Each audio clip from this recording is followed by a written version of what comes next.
those interested in urban planning or the urban setting, or those people interested in urbanism, right? So the intention of the drawing to introduce the techniques, or to show you the techniques how to draw the urban planning, the simplest techniques using the geometry, using the area views of the urban planning without using the vanishing point unnecessary. I show you the trick, the simple way tricks to do this. You can draw this the simplest way. You can draw multiple drawing at once using a single mass of building blocks. It's very simple, but this is targeting those beginners who are interested in the urban planning drawings. But before I start, let me tell you the where I got this inspiration from. This inspiration is coming from the city of Barcelona. I went there back in 2016. I visited Barcelona. Yes, it was beautiful, but don't get fooled by this, the beauty of this Barcelona, right? If you're not ready for Barcelona, if you think that you're coming from a place that was a peaceful place or there's a high integrity place, don't go to Barcelona. I don't think you are ready. If you're not staying vigilant at all time, I don't think you should go to Barcelona.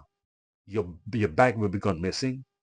Your your wallet will be gone missing. You don't even know it. Very tricky city to be. I didn't realize how quick, how elusive these thieves are. Anyway, this is what my friend said to me, right? This is what my friend said to me. Not me said that. This is what my friend said. This is what I read somewhere in the article. This is some people experience. When I went to Barcelona back in 2016, listen to this. When I went to Barcelona in 2016, I was so excited. And a friend of mine who has an apartment there, he's a Spanish himself, Catalonian. And surround that area, it has this kind of large Filipinos community. I was shocked to realize a lot of Filipino community. But this is the important part, right? When I went to Barcelona, we were having lunch, and my friend himself said, please keep your bag on your hand. Don't put on the table. I said, why is that? What's wrong with it? Listen to me. I'm from here. I'm from Barcelona. Your bag will be gone missing before you even know it. That's what he said to me. I said, seriously? He said, yeah, so hold on to my bag. That's one thing. So everywhere you go, he keep warning me, do not do that to your bag. You need to hold on to your bag.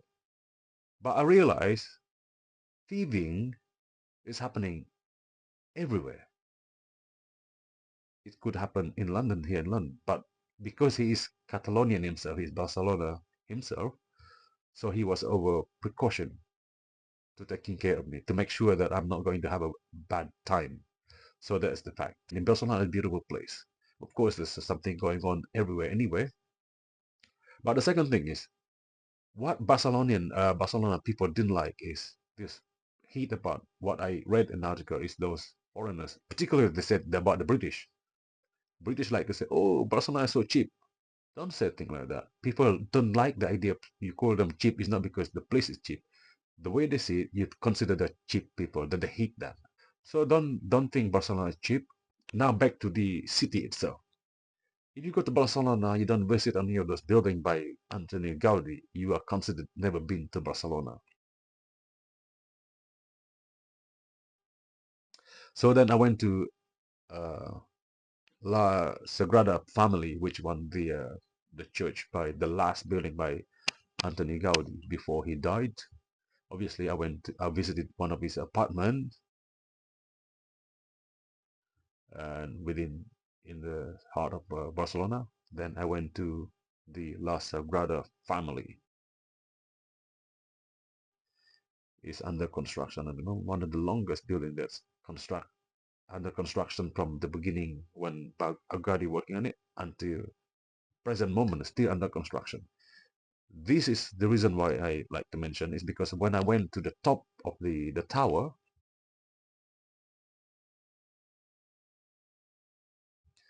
the cost me I think it was about 26 euro to get to the top of the tallest tower at the moment. What I discovered is the aerial views of Barcelona. It's very fascinating. Barcelona is built like in grid, just like the Manhattan in New York in the shape of grid. But the difference between Manhattan, Barcelona, and New York is a massing of building blocks, but in Barcelona it's like blocks of building. No more, not the average building is a 5-story building. One of this 5-story building. And on each of this mass of building, it has big courtyard in between. There's always a big courtyard in building. And even the building by one of the apartment where Anthony Gaudi used to live, also the same. But obviously, Gaudi has his own kind of design in terms of geometry, the cosmetic of this building facade, much more iconic. Anyway, so the point of this drawing is inspired by the city of Barcelona in the form of grid and the form of a bit of a character building, more into a bit of courtyard in between. So the idea is targeting those beginners who are interested in urbanism, urbanistic, urban setting, architecture in terms of urbanism, using drawings to explore the city. Is obviously this building, the city, the urban drawing that I'm doing here is inspired by Barcelona, but it's not exactly as the building in Barcelona, because the only way forward is to get better in designing and drawing is it's not necessary to copy exact what's there, but inspired and doing my own version. That is the way forward to get better and better understanding and improve in drawings. So anyway, I hope you watch to the end and I hope it worthwhile sharing. Thank you very much.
The hardest part of drawing is to start with, to begin with.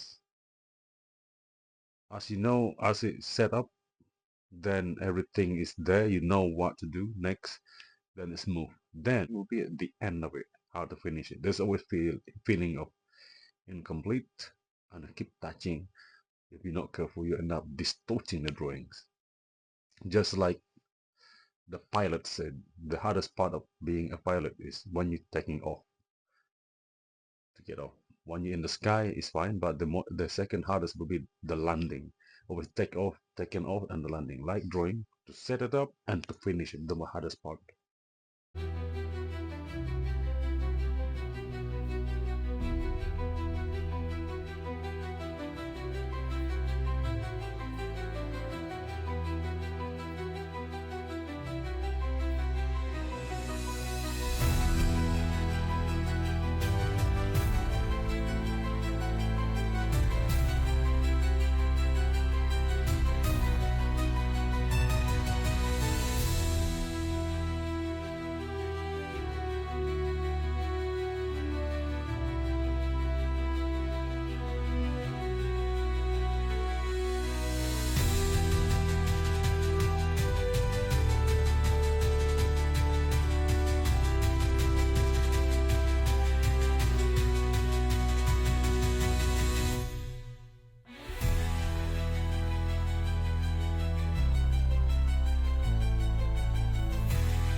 When I draw using this, like you can see, it's very small nib, almost the size of a human hair.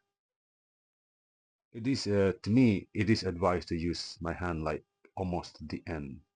You can do half, but I like it to be even further, so that long, basically. So it gives a sense of softness uh, on this on the surface of my paper, because when I was into drawing to begin with, I always put my hand right there. I think most people like to put the hand there. I understand that to keep this kind of a straight line, but the problem with it is with such a small nib like this, you can break it. You didn't even realize that. That's what happened to mine before. I always break it, and it cost me so much money to keep buying a new one. It damaged the things. The nib. At the same time, the result of the line will be a bit look rigid and make it look like you are beginner, basically. And the center also good, but for me, it's like this line. It gives you softness, and you know when it's lacking of ink on the paper that you know that is the pin is running out. That means it's time to replace this pen for another one. So to me, I like it to be this location of my fingers, the right almost the end there.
Because using this sketchbook, right? It's easy. I don't need a big space, or I can just put my drawing on the table, or I can just put on my laps like this. Also, I can take it to many places. It's very handy to have a sketchbook like this. I got this from Raymond, one of the art accessories shops in London, close to me. Or you can get also from a London Graphic Centre, which is in Covent Garden, in the centre of London. Or one of my favorite art shop of all would be the Atlantis, basically located in next to Whitechapel now. Relocating itself.